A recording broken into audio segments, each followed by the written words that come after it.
जितने भी लोग इसमें तैयारी कर रहे हैं मैं उनसे कहूँगी कि देखिए, अगर आपने इस भवंडर में आप कूद ही गए हैं तो अब आप सब भूल जाएं और कोशिश करिए कि आप अपना बेस्ट फुट फॉरवर्ड रखें। मुझे लगता है इस जर्नी में आपका एक कॉन्फिडेंट होना बहुत ज़रूरी है। मेरे कुछ दोस्त मेरे बहुत अच्छे कॉन्फिडेंट्स थे।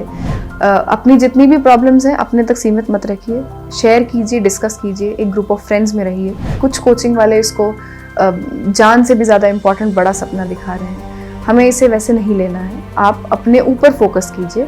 आप ये देखिए कि आपने शुरुआत क्यों की थी। अगर आपने कुछ सोचा है कि मुझे कुछ समाज के लिए करना है तो ये वन ऑफ द ऑप्शंस हैं, आप इसको वैसे ही लीजिए। आप जब सक्सेसफुल हो जाते हैं तो बहुत सारे लोग आपके पास उस सक्सेस को शेयर करने के लिए आ जाते हैं, बट जब आप फेल हो रहे होते हैं आपके पास कोई नहीं होता। आपके पास वो कुछ गिने चुने लोग होते हैं जो आपके हमेशा पास रहते हैं और आप उन लोगों को कभी नहीं भूलते हैं। स्लीपी क्लासेस के सारे सब्जेक्ट मुझे पता चला था कि स्लीपी क्लासेस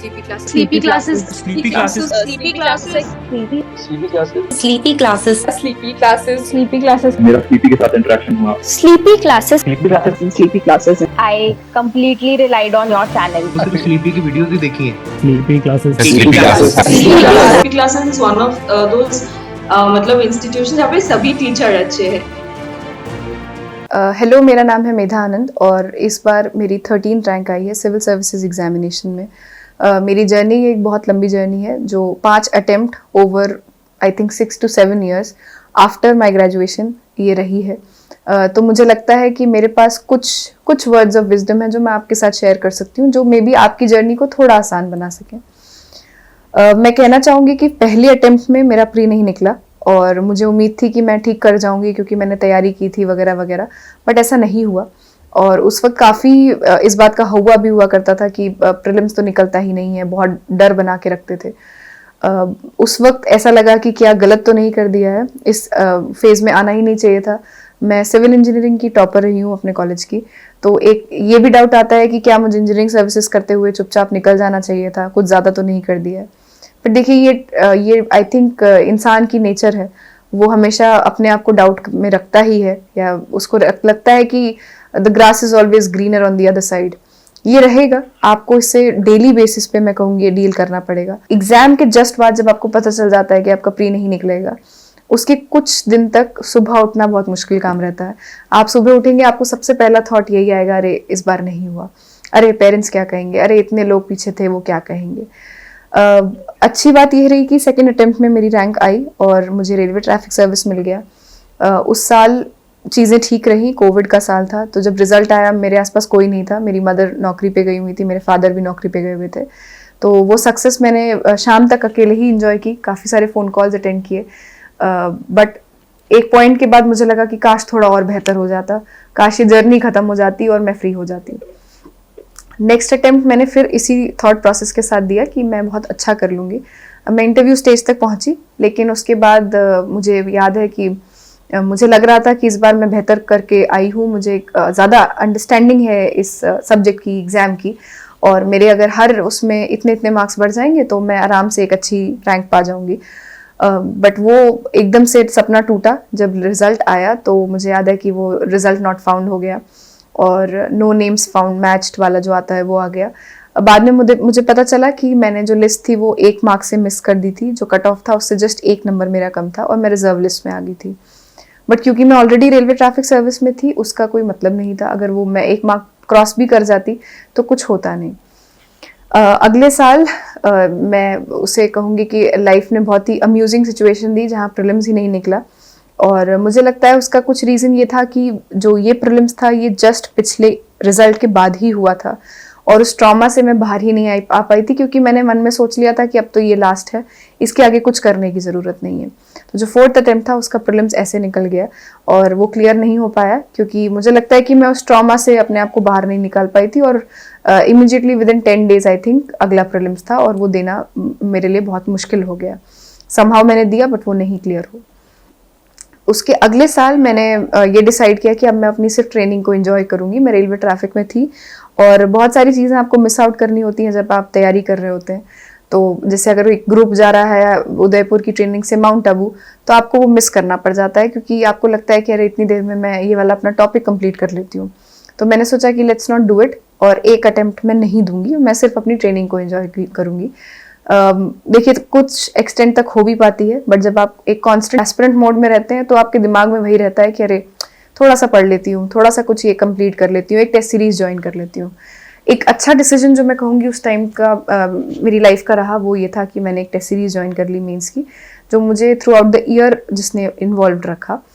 5th अटेम्प्ट में अगेन डर भी था प्रीलिम्स का, तैयारी मैंने की थी, जितने मॉक में दे सकती थी मैंने दिए, बट उसके बाद भी मुझे डर था कि व्हाट इफ नहीं निकला।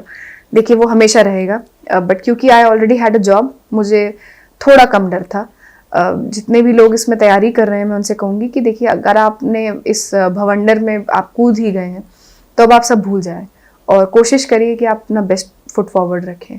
बहुत सारे ऐसे बच्चे होते हैं जो अच्छे कॉलेजेस से होते हैं, बहुत अच्छा अपनी लाइफ में कर रहे होते हैं, बट समहाउ इस एग्ज़ाम को नहीं क्लियर कर पा रहे होते हैं। उनको डिसहार्टन होने की ज़रूरत नहीं है।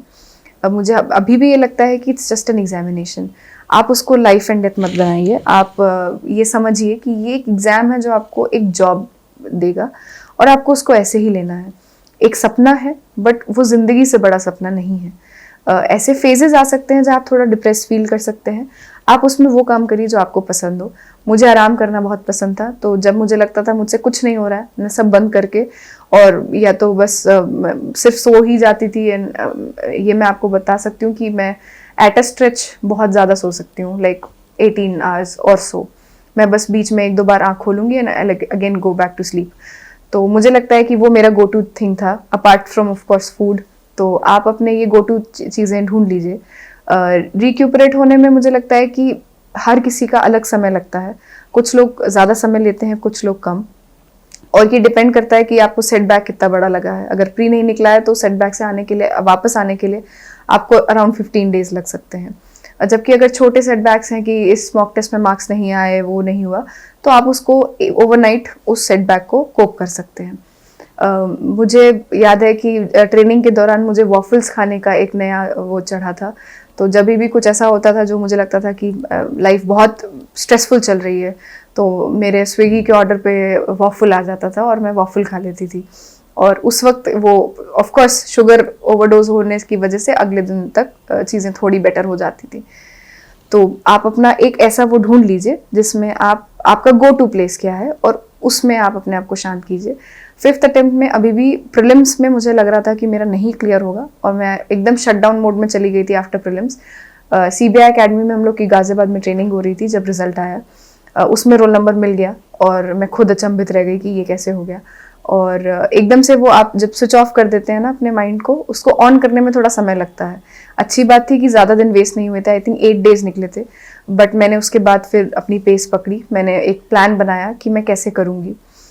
मुझे लगता है इस जर्नी में आपका एक कॉन्फिडेंट होना बहुत ज़रूरी है। मेरे कुछ दोस्त मेरे बहुत अच्छे कॉन्फिडेंट्स थे, और साथ ही मैं अपने फादर का हमेशा इसमें मेंशन करती हूँ कि वो बहुत बहुत मेरे एक पिलर थे जो मेरे पीछे हमेशा खड़े रहे। मुझे याद है हमने घंटों बातें करी हैं, और किसी को बुरा भला कहा है जिसने मेरा पीस ऑफ माइंड बर्बाद किया है। जैसे बहुत बार आपको कोई रिलेटिव अगर आपको कुछ कॉल करके कुछ कह दें और आपका एकदम पीस ऑफ माइंड बिगड़ जाए, तो आप एक कॉन्फिडेंट को फ़ोन करिए और कहिए कि इन्होंने मुझे ऐसे बोला। देखिए अधिकतर वो मीन नहीं करते, बट जब आप अपनी लाइफ के ऐसे स्टेज में होते हैं ना, आप हर चीज़ को गलत तरीके से लेते हैं। किसी ने अगर कुछ नॉर्मली कैजुअली बात की, आप उसको अपने दिल पे ले लेते हैं कि इन्होंने मुझे ताना मार दिया। उस वक्त मैं अपने फादर को कॉल करती थी, हम लोग आधे घंटे फुल ऑन यही बात करते थे कि कितनी ख़राब बात है, नहीं करना चाहिए था। एक कॉन्फिडेंट ज़रूर ऐसा रखिए, ये आपकी पूरी प्रेपरेशन में आपको बहुत फ़ायदे में रखेंगे। आपके टेम्पर्स को डाउन रखेंगे, आपको शांत रखेंगे, आपको बेटर परफॉर्म करने में हेल्प करेंगे। अपनी जितनी भी प्रॉब्लम्स हैं अपने तक सीमित मत रखिए, शेयर कीजिए, डिस्कस कीजिए, एक ग्रुप ऑफ फ्रेंड्स में रहिए। वो फ्रेंड्स हमेशा आपके लिए आ जाने चाहिए। मेरे कुछ ऐसे फ्रेंड्स थे, मुझे चाहे डेंगू हुआ चाहे कुछ भी हुआ, वो हमेशा मेरे साथ रहते थे। वो नारियल पानी भी लाते थे, और एकदम डिप्रेशन से मुझे कि अरे ठीक है, इट्स ऑल राइट, हम कर लेंगे, आगे बढ़ते हैं, ऐसे भी ले जाते थे। 5 अटेम्प्ट की अगर मेरी सीख आप मुझसे कुछ लेना चाहेंगे तो एक तो ये है कि इट्स जस्ट अ जॉब, ये एक सपना है। इसमें मैं फिर से कहूँगी कुछ कोचिंग वाले इसको जान से भी ज़्यादा इम्पोर्टेंट बड़ा सपना दिखा रहे हैं। हमें इसे वैसे नहीं लेना है। आप अपने ऊपर फोकस कीजिए। आप ये देखिए कि आपने शुरुआत क्यों की थी। मुझसे कई लोग कहते हैं कि रेलवे में आने के बावजूद भी आपने कैसे इसमें आप बढ़ते चले गए। मुझे ये समझ थी कि जो मेरा ऑब्जेक्टिव था शुरुआत से वो महिला सशक्तिकरण था, और रेलवे में रहते हुए भी मैं वो काम कर सकती थी, बट मेरा जो वर्किंग पोर्टफोलियो था वो थोड़ा सा नैरो था। अगर मैं उसको सच में वाइड करना चाहती थी तो मेरे पास ये एक ऑप्शन था, बट यही एक ऑप्शन नहीं है। अगर आपने कुछ सोचा है कि मुझे कुछ समाज के लिए करना है तो ये वन ऑफ दी ऑप्शंस है, आप इसको वैसे ही लीजिए। और बहुत सारे मेरे अच्छे फ्रेंड्स हैं जो नहीं निकाल पाए, जिनमें मुझसे बहुत ज़्यादा अच्छी नॉलेज थी बट समहाउ वो नहीं निकाल पाए, तो वो आज भी हमारे देश के लिए बहुत अच्छे काम कर रहे हैं। और ट्रस्ट मी, इस तैयारी, अगर आपने सीरियसली इस तैयारी को किया है, ये एक आपको बहुत अच्छा इंसान बनाएगा। आप उस नॉलेज को यूज़ करके देश के लिए बहुत अच्छा कर सकते हैं। आप भले ही वो रास्ता ना चूज़ करें, जैसे हम सोशियो में पढ़ते भी हैं ना, डेविएंट्स होते हैं, वो पाथ नहीं यूज़ करते बट उनका गोल सेम रहता है। आप वो डेविएंट बन जाइए और दूसरे तरीके से अपने उसी लक्ष्य को अचीव करने की कोशिश कीजिए। बट इसको कभी भी आपको सिर पे नहीं चढ़ने देना है। ये आपकी लाइफ से, आपके पेरेंट्स से, आपकी फैमिली से, आपकी खुशी से इम्पोर्टेंट कभी भी नहीं है। आप एक नॉर्मल एस्पेक्ट में इसको एक एग्जाम की तरह लीजिए। प्लान बी अगर हो सके तो रखें, क्योंकि आजकल के समय में बहुत ही ज़्यादा कॉम्प्लेक्सिटी बढ़ गई है और इवन ये श्योरिटी नहीं है कि क्या होगा। मेरे एक बहुत अच्छे सीनियर ने मुझे एक बात कही थी रिजल्ट आने के पहले कि मेधा, ऐसा भी हो सकता है कि तुम्हारी टॉप में रैंक आ जाए, बट ऐसा भी हो सकता है कि तुम लिस्ट से बाहर हो जाओ। किसी भी केस में अपना पीस ऑफ माइंड मत खोना, ना उसको सिर पे चढ़ने देना, ना सक्सेस को और ना ही उस एक फेलियर को। ये बात मैं हमेशा अपने दिल के करीब रखती हूँ, चाहे कुछ भी हो, आपको भी यही करना है। क्योंकि सक्सेस के टाइम पे, ये मोहापात्रा सर का मैं आपको एक वो बताती हूँ कि आप जब सक्सेसफुल हो जाते हैं तो बहुत सारे लोग आपके पास उस सक्सेस को शेयर करने के लिए आ जाते हैं, बट जब आप फेल हो रहे होते हैं आपके पास कोई नहीं होता। आपके पास वो कुछ गिने चुने लोग होते हैं जो आपके हमेशा पास रहते हैं, और आप उन लोगों को कभी नहीं भूलते हैं। जितने भी मेरे फ़ोन कॉल्स मेरे पास आए, मुझे बहुत भली भांति पता था कि कौन वो कुछ हैंडफुल ऑफ लोग हैं जो मेरे साथ हमेशा रहे, और कौन वो हैं जिन्होंने अचानक से जान पहचान निकाली है कि ये तो हमारी बिटिया थी, हमें तो पता था कर ही जाएगी। आपको भी ये बात ध्यान रखनी है, जो अपने वो क्लोज्ड वंस हैं उस ग्रुप को नहीं छोड़ना है। उन्होंने हमेशा आप पे बहुत भरोसा दिखाया है, उस भरोसे के लिए आपको इस एग्ज़ाम को एक एग्ज़ाम की तरह ट्रीट करना है। आप उनको फेल नहीं होने दे सकते। अगर आपने कुछ भी ऐसा किया जो ठीक नहीं है लाइफ में, एग्ज़ाम में नहीं, तो आप उनको फेल कर रहे हैं अगेन लाइफ में।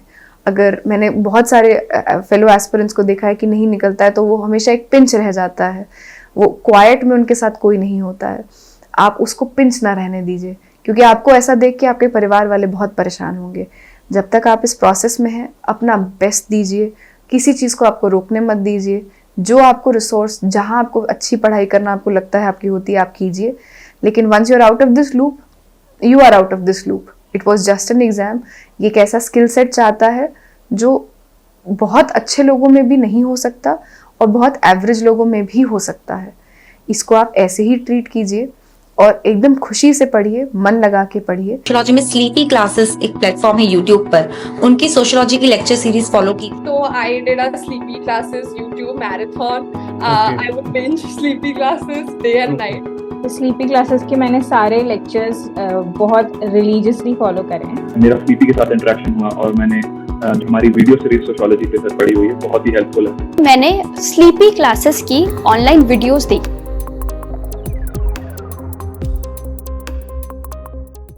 काफ़ी एस्पिरेंट्स को ये लगता है कि उनको दिल्ली जाने की बहुत ज़रूरत है। मैंने शुरुआत की कुछ अटेम्प्ट्स में दिल्ली में ही रह के प्रेपरेशन की थी, बट इसके साथ मैं आपको ये बताना चाहूँगी कि ज़रूरी नहीं है कि आप दिल्ली में ही प्रेपरेशन करें।